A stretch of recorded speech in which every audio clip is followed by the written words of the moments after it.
महाराज जी आपकी कृपा से निरंतर नाम जप करने का प्रयास कर रहा हूँ। महाराज जी मेरा प्रश्न है कि हम भगवान के अंश हैं और माया भी भगवान की है, तो ये माया बाधा क्यों बनती है जब भी हम भगवान के पथ पर चलने का प्रयत्न करते हैं? तो जो हम खेल खेलते हैं तो एक ही स्कूल के एक ही क्लास के विद्यार्थियों को दो विभाग में बांट दिया जाता है, दो पक्ष बना दिए जाते हैं, फिर खेल होता है। एक पक्ष में खेल होता नहीं है। तो भगवान ने सृष्टि खेल को खेलने के लिए अपने को दो रूपों में विभाजित किया, एक आत्मस्वरूप और एक माया स्वरूप, परा और अपरा प्रकृति, परा और अपरा प्रकृति। और वही इस माया के खेल में स्वयं से स्वयं को प्रकट करते हैं, स्वयं से स्वयं का पालन करते हैं और स्वयं से स्वयं का विनाश का खेल खेलते हैं। दूसरा कोई नहीं है। मम माया तो ममैवांशो, मेरा अंश ये। तो खेल कभी भी जो होता है वो दो पार्टी में होता है। पार्टी दो बनाई जाती है, एक पक्ष एक विपक्ष होता है ना। तो अब दोनों को अपनी अपनी ताकत दी जाती है। जैसे हम कबड्डी बोलने जाएं विपक्ष में तो चार पांच हमारे को पकड़ के चढ़ बैठेंगे, लेकिन हमको उनको घसीट के पाला तक लाना है, न सांस टूटनी है और न रुकना है। ऐसे ही हमें माया के पक्ष में जाना है। शरीर संबंधी सब माया पक्ष, राधा राधा राधा राधा राधा राधा, ये सांस न टूटने पावे। और पाला ये है कि हमें भगवान की प्राप्ति करनी है।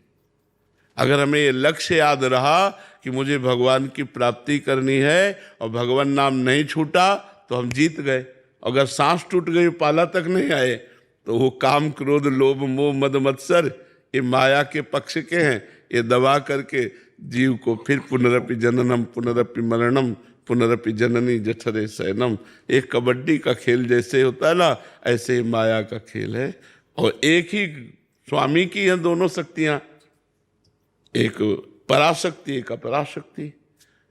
तो परा और अपरा दोनों शक्तियों के खेल में विजयी वही होता है जो भगवान की शरण में हो जाता है। मामेवि प्रपद्यन्ते माया में ताम तरन्ते।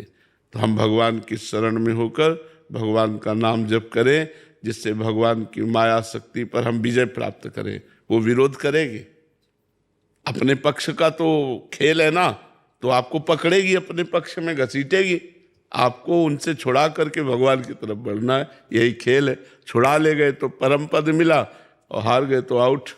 चलो फिर जन्मों मरो सुअर कुत्ता पशु पक्षी नाना प्रकार की योनियों में जाओ।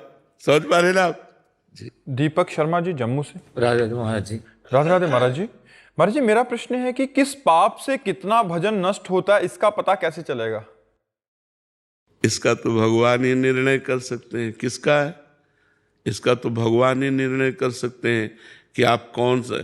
एक सबसे बड़ा जैसे पाप है, आप किसी साधु भगवत भक्त भजन करने वाले को आप अपमान कर दो तो आपके इस जन्म के सारे पुण्य नष्ट हो जाएंगे एक साथ।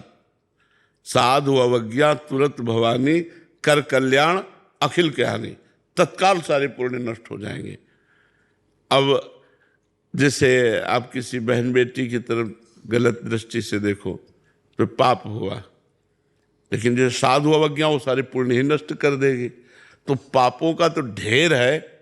गर्भ हत्या, भ्रूण हत्या, चोरी, हिंसा, न जाने कितना। जैसे पुण्यों का है तीर्थ याटन, नाम जप, नाम कीर्तन, दूसरों का उपकार करना, ऐसे ही पाप की भी है।